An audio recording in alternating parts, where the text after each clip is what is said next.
Hello friends, Radhe Radhe. मैं फहमी सिंह आप सबके बीच फिर से एक नई कहानी लेकर आई हूँ जिसका नाम है अधूरा ख्वाब। दोस्तों, ये कहानी एक साधारण लड़के आरव की है जो अपने सपनों को पूरा करने की कोशिश में इस दुनिया की सच्चाई से हार जाता है।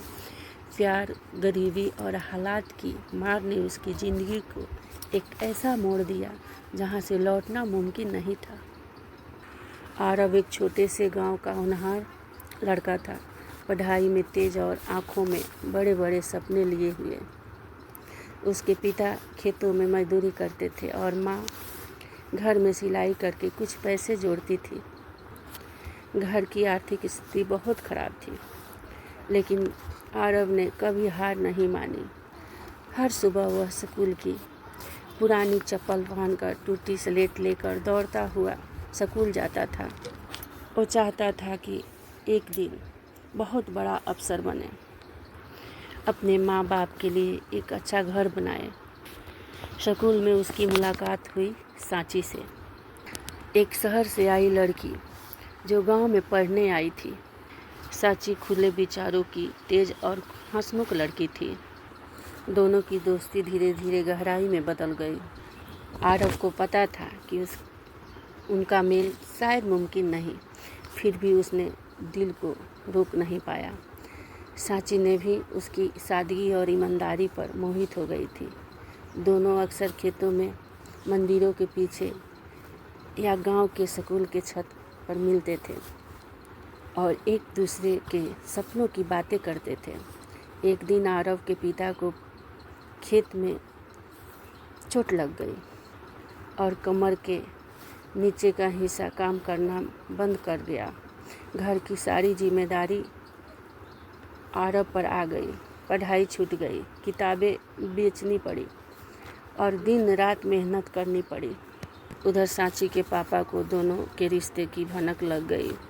उन्होंने सांची को शहर वापस भेज दिया और उसका नंबर बदलवा दिया। आरव टूट गया। पहले सपने छूटे, अब प्यार भी। आरव अब गांव में अकेला मजदूरी करता था। हर शाम जब वो थका हारा घर लौटता था तो माँ की आंखों में चिंता देखता और पिता की आंखों में बेबसी। रात को छत पर लेटा लेटा वो अक्सर सांची की आवाज़ सुनने की कोशिश करता।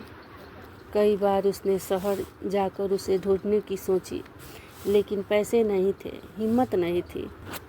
एक दिन गांव में खबर आई कि सांची की शादी एक बड़े अफसर से तय हो गई है। आरव चुप रहा, न कोई आंसू न कोई शिकायत। उसने एक कागज़ पर लिखा, मैंने ख्वाब तो पूरे नहीं किए पर कोशिश ज़रूर की थी। उसी रात आरव ने पास के पुल से नदी में छलांग लगा दी। अगली सुबह गांव के लोग नदी के किनारे उसका शव देखकर चौंक गए। माँ बेहोश हो गई, पिता खामोश हो गए और वो कागज़ जिसमें गांव के मास्टर जी ने पढ़ा आज भी स्कूल की दीवारों पर चुपचाप टंगा है। मैंने तो ख्वाब पूरे नहीं किए पर कोशिश ज़रूर की थी। दोस्तों, ये कहानी उस सच्चाई को बयां करती है जो कई गरीब घरों के होनहार बच्चों की होती है। सपने सब देखते हैं पर हालात सबको एक जैसा मौका नहीं देते, मगर कोशिश करने वालों की कहानी हमेशा अमर हो जाती है। दोस्तों, कैसी लगी मेरी कहानी कमेंट में ज़रूर बताएं और लाइक, सब्सक्राइब, फॉलो ज़रूर करें। मिलती हूँ अगले कहानी में। राधे राधे।